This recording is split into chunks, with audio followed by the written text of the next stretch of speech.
Okay, we're back and we are going to bring on our next guest. But before we see her, I want to give you a little intro about her. She's been in this business for 40 years with the Ethiopian Jewish community. Now, she's also interested in many other Jewish communities that are unknown and unfound around the world. She's been to Brazil. She's investigated communities in Ethiopia. She has worked as an instructor for the Ministry of Education here in Israel. She's worked with the embassy, gone abroad, and she is now working on a documentary which is meant to highlight a Jewish community in Ethiopia that is currently fighting to be recognized as Jews.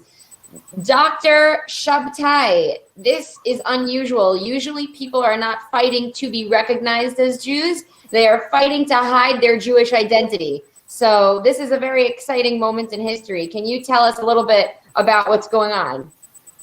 Yes, there are many old Jewish communities that are Pretalmudic Jewish communities that started from the first temple days, and they still exist against all odds, but they have been somewhat lost. And now they are coming out and they want to be part of the Jewish family, which is very, very natural. Dr. Shabtay, we're only seeing a little part of you. Could you get into the center of the frame? I am. Okay, great, much better. Okay, so you said that there are a lot of Jewish communities from pre-Talmudic times that still exist today. Now, for our listeners who don't know what pre-Talmudic means, can you describe that to us? Yes, these are Jewish communities that followed the laws of Moses, the practices of the first temple, and they are not part of the modern Jewish halacha because they have been disconnected throughout the world. Part of them are the offsprings of the 10 lost tribes.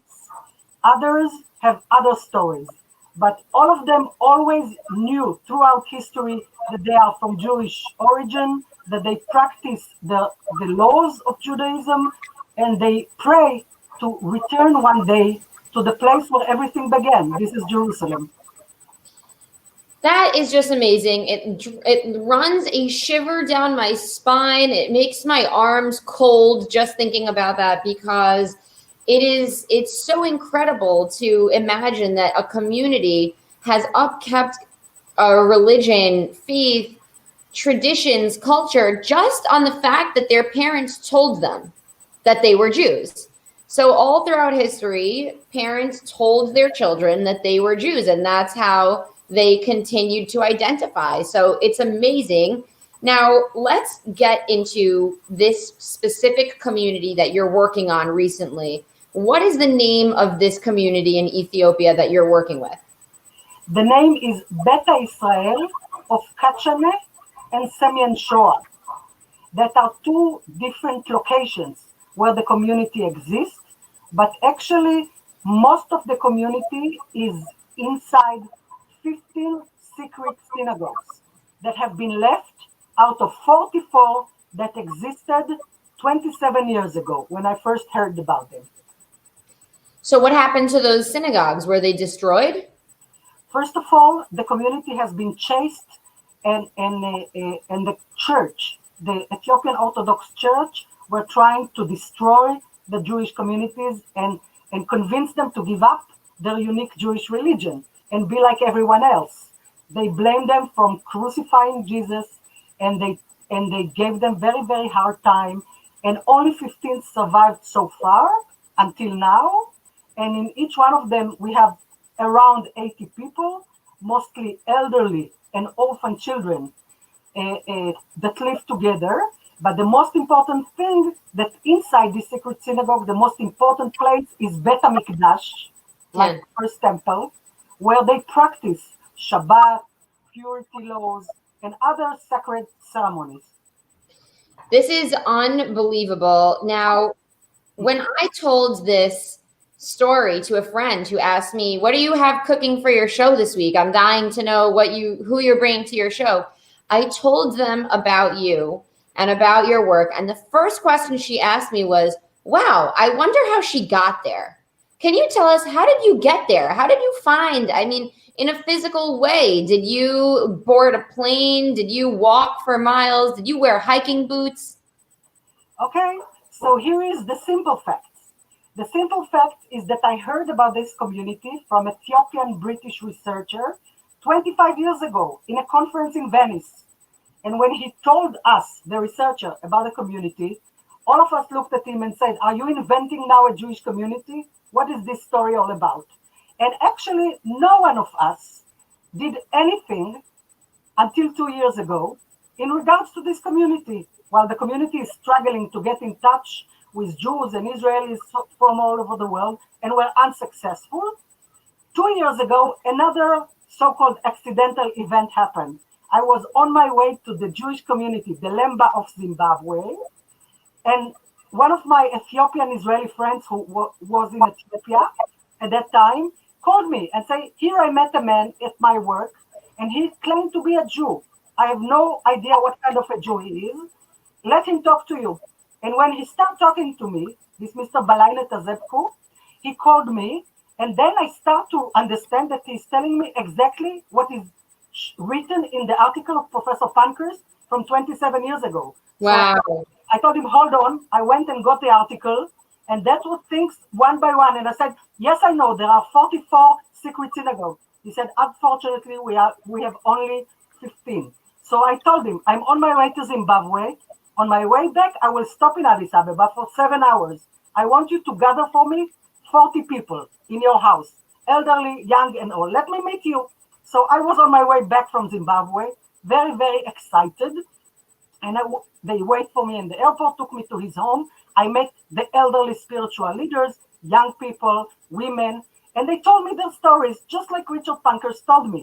And they told me that they were trying their best to make contact and ask help and get attention, but they were unsuccessful. I told them, I'm a volunteer. I am doing things right on my own. Let me go back to Israel and ask many, many people about your story and what we can do.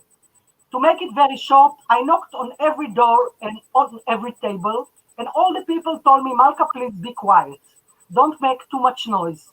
We can't handle another Jewish community in Ethiopia. We can't handle another Jewish community out there." So I said to myself, I prayed to my God and I asked him, "What shall I do? I'm a private person, individual, a mother. What shall I do?" And the answer I got, "It's your mission. Go back there, find your way to help them." And I said to myself, I will do my best because I believe that the state of Israel and the Jewish world will wake up and understand that the words of the prophet Jeremiah, who tell us that there are two categories of Jews, those who keep Jewish continuity through history, and those, in the words of the Bible, asher ha'ela ve'asher hevi et zera Beita Israel. The second category is those Jews who need to be raised and brought back from all the places that God has spread them all over the world, and they shall return. So I understood that Jeremiah was a prophet that indicate about a sociological and anthropological phenomenon that we have all around the world now, that ancient Jewish communities are asked to be raised and brought back to the place of their forefathers. So I decided that I have to fight for two issues. One is the recognition of them as a equal Jewish community with a full respect to their survival for being persistent people against all odds. And then I decided to bring agriculture and more support from colleagues in the US and other places that I'm still trying to help with agriculture, food support, and so on, including the Israeli ambassador that showed up recently. Another thing that we are doing is we decided, the community and myself decided together in a big meeting that it's time to come out. I asked them many, many times, "Are you ready? Are you sure? Is it the right time? I am the right person. You trust me. You reveal the secrets." Now, I got most of the secrets, but yet not all of them. There are still secrets that are not revealed to me, and I know it, and they will decide when they are ready. Okay. So speaking of secrets, I know you had a little secret today, which you ended up sharing with me because I called you up and I pulled it right out of you. which is that you have a member of this very special community with us here tonight. Let's meet him. He is a chazan, and he is named Mickey. Now, let's bring him on the show. Okay. Hi. Hello. Mickey, Shalom. can you tell us your name first and last and the proper pronunciation? My name is Mikhail Mogas. Lovely to meet Mikhail. you. Nice to meet you too. Now, you're a chazan, is that right? Yes, correct. For those who are watching and don't know what a chazan is, can you tell them what it is and what's special about how you're singing? A Hazan is a spiritual leader who leads the congregation in prayers and in Mazmur and everything. He is also the consulting for the congregation members and other synagogue members. So we have a million questions running through our mind, but what is one tradition that your community has held on to that is special and you believe that maybe other communities don't do it? The first thing is Shabbat. Shabbat is strictly observed in our gadams, in our sacred synagogues, and in our community. The other, which you mentioned, is Niddah. We still have Niddah in Kachani, in our village, also in our community, also in the sacred synagogues. We still keep Niddah, and after that, a mikveh. Okay, so these The are purity. traditions that I believe are practiced by other Jews, but are there any, is there any small cultural difference? And Dr. Shabtay, you can also mention this since you're familiar with many of the other cultures and traditions that are upheld today by Jewish communities. Is there anything that your community does that is unheard of or hasn't been practiced in hundreds of years by standard communities around the world of Jews? Shall I say, Mickey, or you want to say? Yes, for sure. We still keep the red heifer sacrifices in the gadams and in the secret synagogues, which have not been done these days. But since we are pre-Talmudic, we still do these practices from our forefathers. Okay, amazing. And can you tell us a little bit about what the practice is? Yes, they specifically select the red cow, which is absolutely red with no dots on it, and the leaders of the gadams and also the prayers, the one who prays, they have this event every year, which the community gathers on this ceremony, on this festival. That we came from all of the country to the 15 gadams, and at the same time and at the same day, we sacrifice the red heifer we sacrifice the red heifer for purity, and we use those ashes. We use those ashes in a bottle together with river water, and everybody will take it to its house for a purity purpose. Thank you so much for sharing that. And for our viewers who don't know, this is something that is spoken about in the Bible. This is a very special sacrifice. It's in plain English. When you read it, the English text in the Bible, it says it about the sacrifice of the red cow. However, most Jewish communities that I know around the world do not do animal sacrifices today in 2020. So this is certainly a shocking tradition. So thanks for sharing that with us. One thing to be more, there were only 9 times in which this ceremony took place in Israel, in the state of Israel, and then it was declared that this tradition will not continue. And in the 10th time that it will happen, the Messiah will come and the temple will be rebuilt. So as it is now, that's the only community in the world that is still doing it, mainly as a matter of holding to their identity and holding to the most extreme practice. I have not been able to participate in the ceremony, but the community decided to reenact the ceremony for my film, so I will get the feeling how it looked like. Wow. And then my partners from the community will get the climax experience of this thing, and it will be firstly revealed in my film. Well, Mr. Malkas, we would love to speak to you more, but I'm going to wrap up our interview soon. So thanks for being with us. You're welcome. Toda rabba. Toda rabba. Okay, now if we could have our producer, please, producer, show us the film, Malka's film. We have a little trailer here. I want to watch just maybe 25, 30 seconds of it, just to give our viewers a taste. Okay, from the beginning, right? Yeah, we're going to see the first 25 seconds. And then we can send the link so everybody can watch it, this one. Yes.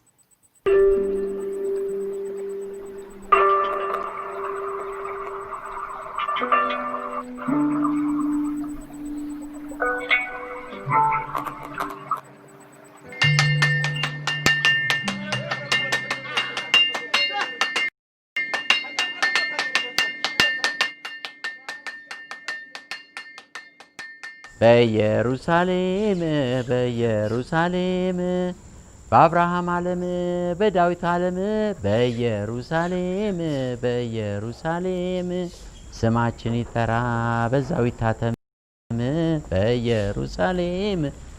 This means let our name raise in the land of Abraham, in the town of David, and sealed there. This is the song of Wow, I can't wait for this film to come out, and I'm very exciting that it's very exciting that we're going to see this sacrifice happen in your film too, which is extremely unusual. Now we are coming to the end of our interview, so I just wanted to say that I hope you feel rewarded that after 40 years of putting your efforts into these communities, and after 40 years of your anthropological work, that you are going to have your own film. How does that feel? You know, I wrote so far 13 books. This is my first film ever. But what exciting me more than anything else is the trust of the community, the readiness of the community to collaborate together. It is our film, and it will tell, I hope that it will tell the story of this unique, very unique case of Jewish communities of all over the world, for Jews, for non-Jews, how people hold to their belief and they survive really against all logic and circumstances. And we didn't even talk about anything yet, but I invite anyone that is interested to learn more. Tell us where we can find more information about you, and tell us where we can see your film, and when is your film going to come out? First of all, I'm on Facebook, Malka Shabtay. I put a lot of my materials from all over the world of the diverse Jewish communities. Anyone can contact me. I am doing Zoom tour lectures in the US and in England these days. So anyone that is interested can contact me for more formal communication. And we are working very hard on the film, although we don't have the funds yet to complete the work, but we are working on it as well.